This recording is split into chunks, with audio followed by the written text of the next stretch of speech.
तो बच्चों आज हम आपके लिए स्ट्रक्चर ऑफ एटम लेकर आए हैं। आपने मोल कॉन्सेप्ट चैप्टर पढ़ लिया है। मोल कॉन्सेप्ट के बाद आपको सेकंड चैप्टर में पढ़ना है स्ट्रक्चर ऑफ एटम। क्या होता है स्ट्रक्चर ऑफ एटम? नाइन्थ में थोड़ा सा पढ़ा था, कुछ मॉडल्स पढ़े थे। अब इनमें और डिटेल में हमको पढ़ना है। हमने बहुत सारी चीजें ऐसी थी जो सिर्फ एक कहते हैं ना हवा में पढ़ लिया, बहुत छोटी चीज पढ़ी थी। आज इसको डेप्थ में पढ़ना है, बहुत ब्रीफ, बहुत वाइड, एनर्जी से रेडिएशन, पार्टिकल नेचर, सब कुछ पढ़ना है। ठीक है, शुरू करते हैं हम आज का टॉपिक एटम से। पहला टर्म ही है हमारा एटम। एटम की डिस्कवरी तो जॉन डाल्टन ने करी थी। एटम की डिस्कवरी जॉन डाल्टन ने की थी, लेकिन एटम का जो नाम है वो सबसे पहले दो फिलोसफर्स ने दिया था। एक ल्यूसिफस थे फिलोसफर, और एक इनके शिष्य थे डेमोक्राइटस। इन दोनों लोगों ने सबसे पहले एटम टर्म का मीनिंग बताया था, एटम को एक नाम दिया था। ग्रीक वर्ड में एटम को एक नाम दिया था एटमॉस, और एटमॉस का मतलब होता है नॉट टू कट। ए का मतलब नॉट, टॉमॉस का मतलब to cut, not to cut, यानी कि जिसको हम कट नहीं कर सकते, जो पार्टिकल इंडिविजुअल है, दैट इज एटम, वही एटम है। एटम किससे मिलके बना होता है, ये बात हो गई। यहां पे आप देखिए सेंटर में कुछ पार्टिकल घूम रहे हैं लगातार, ये होते हैं प्रोटॉन और न्यूट्रॉन, और जो इसके सराउंडिंग एक फिक्स ऑर्बिट में घूम रहे हैं, दीज आर इलेक्ट्रॉन। आप पढ़ते हो ना, इलेक्ट्रॉन न्यूक्लियस के सराउंडिंग सर्कुलर पाथ पे घूमते रहते हैं without change its position, continuous energy release भी करेंगे, एक्सेप्ट भी करेंगे, लूज भी करेंगे, गेन भी करेंगे, ये कंटिन्यू रिवॉल्यूशन चलता रहता है। तो इस एटम का जो सबसे पहला वर्ड यूज था वो डेमोक्राइटस और ल्यूसिफस से था, और डिस्कवरी किससे थी? John Dalton. मीनिंग बताई मैंने, एटमॉस, नॉट टू कट। एटम में तीन पार्टिकल हो गए, इलेक्ट्रॉन, प्रोटॉन और न्यूट्रॉन। इनका क्या क्या यूज है, कैसे कैसे हम इनके बारे में पढ़ेंगे, नोटेशन क्या है आगे आपके सामने। क्या नोटेशन? किसी भी एटम को रिप्रेजेंट करना है तो ये उसका सिंबॉलिक रिप्रेजेंटेशन है। एक्स का मतलब है एलिमेंट, एक्स क्या है यहाँ पे? एलिमेंट। और ये ए जो लिखा है, ए क्या है? A is the atomic mass, atomic mass, जिसको हम परमाणु भार भी कहते हैं। और जेड क्या है? Atomic number. जेड क्या है? एटॉमिक नंबर, यानी परमाणु संख्या। इसी तरह से हम रिप्रेजेंट करते हैं, यानी किसी एलिमेंट के नीचे साइड में जो भी डिजिट लिखी होगी वो उसका परमाणु क्रमांक यानी कि एटॉमिक नंबर है, और जो भी डिजिट उसके ऊपर लिखी होगी पावर में, दैट इज एटॉमिक मास या मोलर मास जब मॉलिक्यूल होगा। एटम है तो हमें एटम ही पढ़ना है। ये है रिप्रेजेंटेशन, नोटेशन किसी भी एलिमेंट का। ठीक है, आपके सामने स्क्रीन पे एटॉमिक नंबर दिया है। कई बार हम पढ़ते हैं एटॉमिक नंबर बता दिया जाता है कि नंबर ऑफ प्रोटॉन बराबर number of neutron. Atomic number सिर्फ और सिर्फ प्रोटॉन के इक्वल होता है, इलेक्ट्रॉन के इक्वल नहीं, क्योंकि इलेक्ट्रॉन लूज भी होते हैं और गेन भी होते हैं। इलेक्ट्रॉन की संख्या घटती भी है और बढ़ती भी है, इसलिए कभी भी हम नहीं कहेंगे कि atomic number is equal to number of electron. Atomic number सिर्फ क्या होगा? नंबर ऑफ प्रोटॉन, यानी कि एलिमेंट के नीचे जो जेड लिखा था यही क्या है? Number of proton. उसे नंबर ऑफ प्रोटॉन कहिए चाहे एटॉमिक नंबर कहिए, दोनों बातें सेम। एटॉमिक मास क्या होता है? प्रोटॉन्स का नंबर प्लस न्यूट्रॉन का नंबर, न्यूट्रॉन और प्रोटॉन के नंबर्स का जो सम है दैट इज एटॉमिक मास। यानी एक बात और देख लीजिए, जो ए था this is equal to Z plus number of neutron, हम कह सकते हैं ना ये, क्योंकि जेड क्या है? जेड ही तो हमारा प्रोटॉन है, जेड ही तो प्रोटॉन है, वही परमाणु क्रमांक, वही एटॉमिक नंबर है, और न्यूट्रॉन की संख्या, दोनों का सम कर दिया तो ए क्या हो गया? Atomic mass. ये हो गया एटॉमिक मास या मास नंबर। ध्यान से देखते जाइएगा, सारी अभी जल्दी जल्दी चल रहा है क्योंकि ये 9th में पढ़ के calculate the number of proton neutron in the given element. आपको कुछ एलिमेंट गिवन है, इनके प्रोटॉन और न्यूट्रॉन कैलकुलेट करने हैं। कोई एक उठा लेते हैं।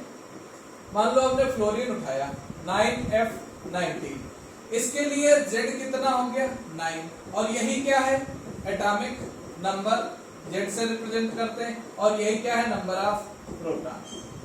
ठीक, अब नंबर ऑफ न्यूट्रॉन क्या हो जाएगा, atomic mass is equal to क्या होता है Z plus number of neutron, Z plus number of neutron. तो यहां से नंबर ऑफ न्यूट्रॉन क्या निकलेगा। कई बार आप लोग मन में सोचते हैं कि प्रोटॉन और न्यूट्रॉन का नंबर न्यूक्लियस में सेम होता है। गलत, ये जरूरी नहीं है कि नंबर सेम आए। देखो प्रोटॉन निकल के आए 9 और न्यूट्रॉन निकल के आए 10। यहाँ पे देखोगे तो प्रोटॉन न्यूट्रॉन सेम है, लेकिन यहाँ देखोगे तो सेम नहीं है। यानी न्यूट्रॉन का नंबर प्रोटॉन के इक्वल जरूरी नहीं है कि हो।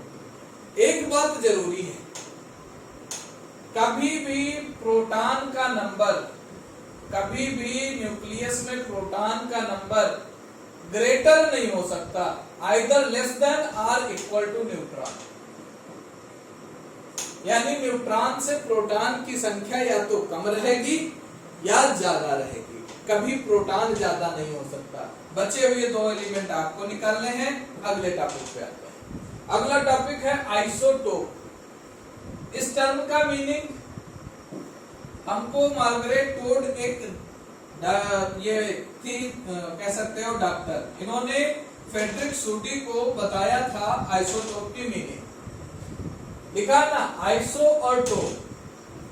आइसोटोप जो डेफिनेशन में पढ़ते हैं जनरली वो क्या पढ़ते हैं कि जिनके एटॉमिक नंबर सेम हो लेकिन मास नंबर यानी एटॉमिक मासेस अलग अलग, एटॉमिक नंबर सेम और मास नंबर अलग अलग, ऐसे एलिमेंट को कहा जाता है क्या आइसोटोप।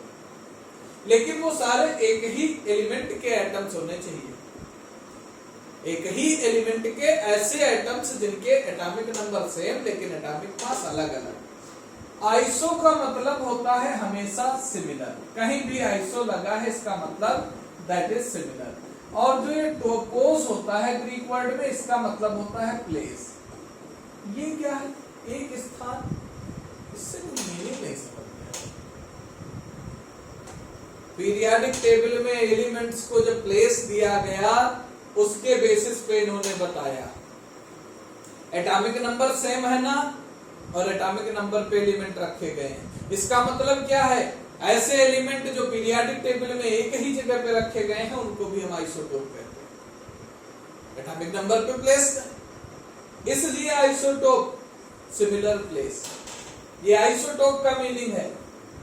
ये तीन आपके सामने आइसोटोप के एग्जाम्पल हैं, 1H1, 1H2, 1H3। इसकी डिटेल्ड स्टडी अगली स्लाइड में आपके सामने देखिएगा। तीन पार्टिकल बने हुए हैं, तीनों में क्या फर्क नजर आ रहा है, जल्दी बताइए। यहाँ पे प्रोटॉन कितना है 1, यहाँ पे प्रोटॉन कितना है 1 और न्यूट्रॉन कितना है 1, यहाँ पे प्रोटॉन कितना है 1 और न्यूट्रॉन कितना है 2।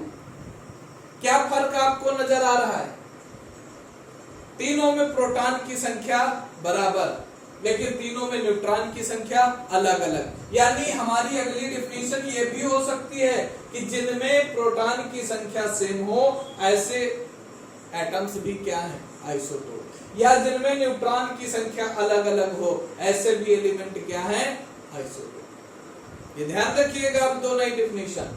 और फिर इसके बाद आइसोबार।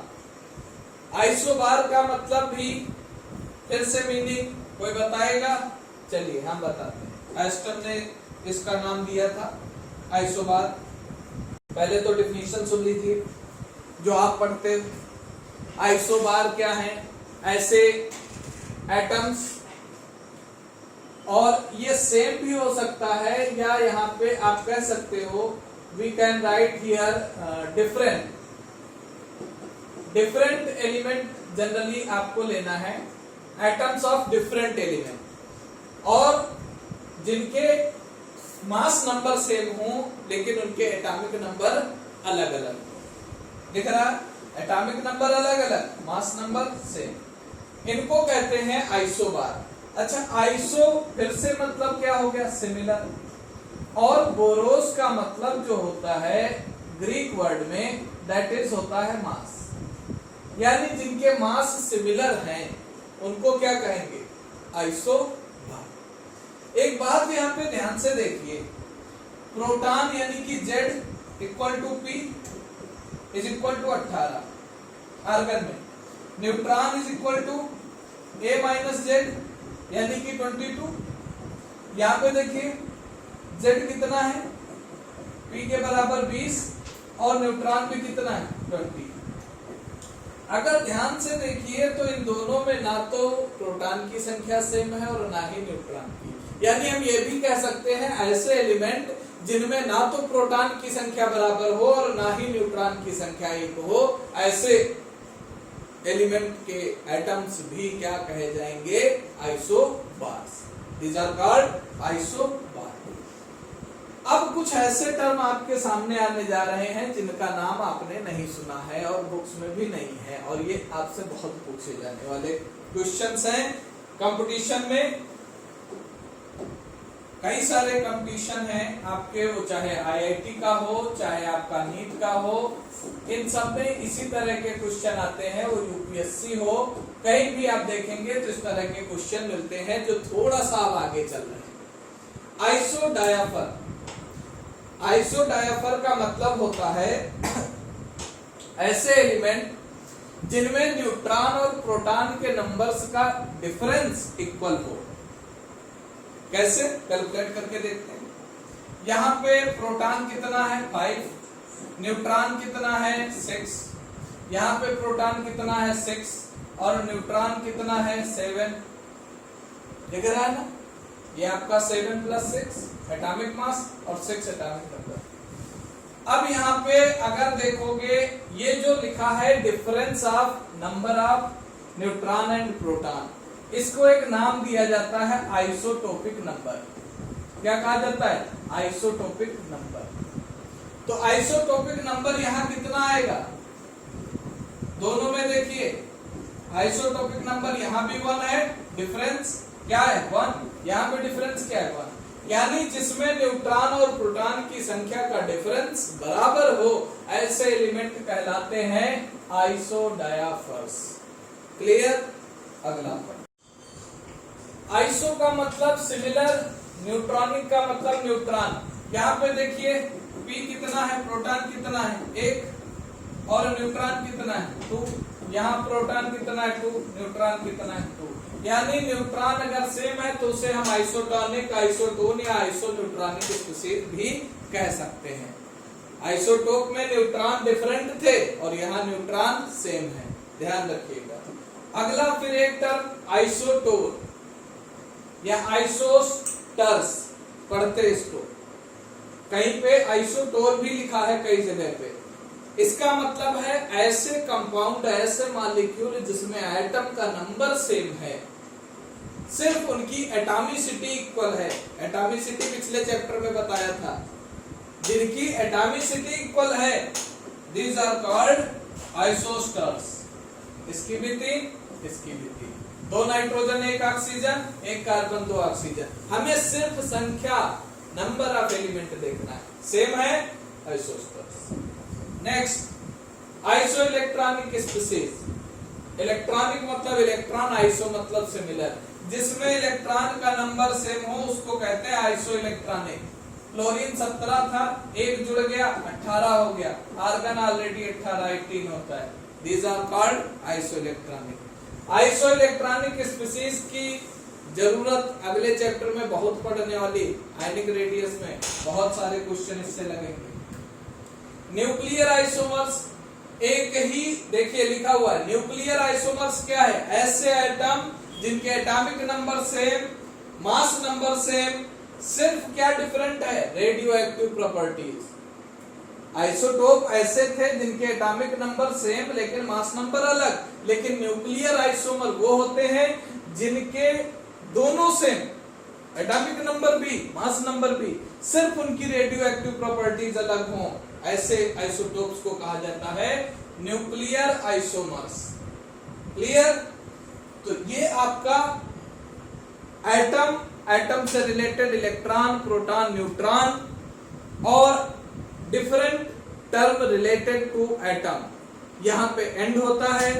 इसके बाद आपको डिफरेंट मॉडल्स ऑफ एटम पढ़ने हैं, जिसमें आपको डाल्टन्स पढ़ना होगा, थॉमसन पढ़ना होगा, रदरफोर्ड, बोर, और इसी के साथ particle nature, dual nature, energy के फार्मूले, डेरिवेशन, ये सब आपको मिलेगा अगले लेक्चर में।